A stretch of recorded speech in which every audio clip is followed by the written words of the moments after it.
Thank you so much to my incredible Armenian brothers and sisters. So, as you all know, when I first got here, one of the first amazing bills I got to be able to introduce or to be able to vote for was to recognize the genocide. And I was debating whether or not to share this story, but I think it's important. You know, for me, for years, especially I come from Michigan, where, I mean, we have St. John and Southfield. I have, you know, St. Sarkis and Dearborn, very connected, all of us together. And many of the Armenian people were forced displacement and became refugees in Lebanon, and I hear connections in Palestine. I just heard somebody tell me his father grew up in Haifa. So there's always been this amazing connection between the Armenian people and the Palestinian people.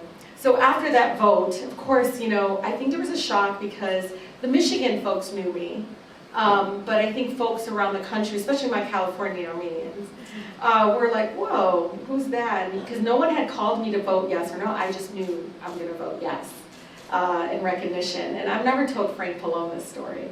So it was around Ramadan, the month of fasting, and I was sitting at some iftar for one of the humanitarian organizations that invited me.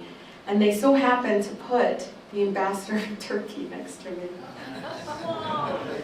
I never told Georgie this story either.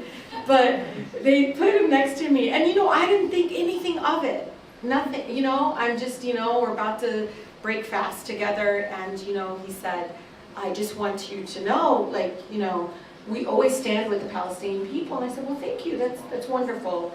He goes, but I don't understand. Why, you know, why you voted? It's no genocide. And I said, well, it's because I'm Palestinian. I know ethnic cleansing. I know genocide. I mean, I know it may be controversial to some of my colleagues, but that's how I answered.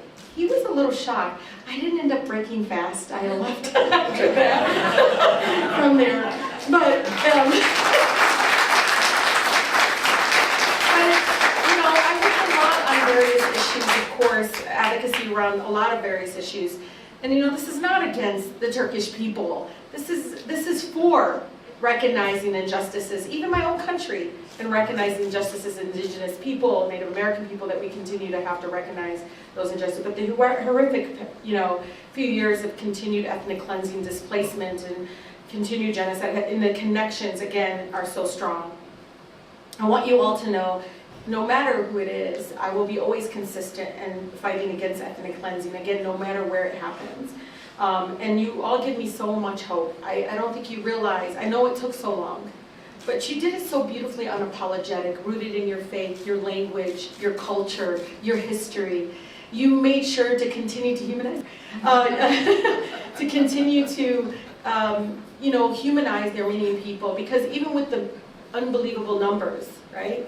There were people behind it, meeting a mother who lost her 16-year-old child just recently while she's, you know, again, in shelter. All of that, again, you did it so beautifully, unapologetically, not shying away of your Armenian roots and your culture and your beauty of everything that you all are. Also, please know this, of course, we're going to continue, and I just texted, I got to get on your letter, I just found out about it. But I also want you to know, even in the United States, I want you all to know, you know, even as we fought for MENA category on the census, I know we left Armenian people out. And I want you to know, you know, I've been here 6 years. This is something that I thought, oh my God, we have to do something about it. I'm going to ask my colleagues, we need to do more. I don't want you all counted incorrectly or recognized by your own government here in the United States incorrectly. We know that there are different experiences, lived experiences, no matter if you're Latino, Black, Asian American in our country, and I think the Armenian experience is very different and needs to be recognized in that way. And so, again, thank you for continuing to welcome me always. I always feel incredibly at home, but even when I hear you all fighting for reparations, fighting for right to return, fighting to stop the refugee crisis, again, all I keep thinking about is my ancestors, and again, fighting to also be recognized against those injustices. So thank you so much. And know this, and I'm not saying it because he's here, but Frank Pallone knows a lot. But not only that, no, he actually has a subscription to the, what is it? Because he knows. I went up to him because after what happened to the Armenian priest in Jerusalem, I said, Frank, look what they're doing. And he goes, I already know. I'm subscribed to, he has some newsletter that he gets. And then he reads everything about the Armenian people.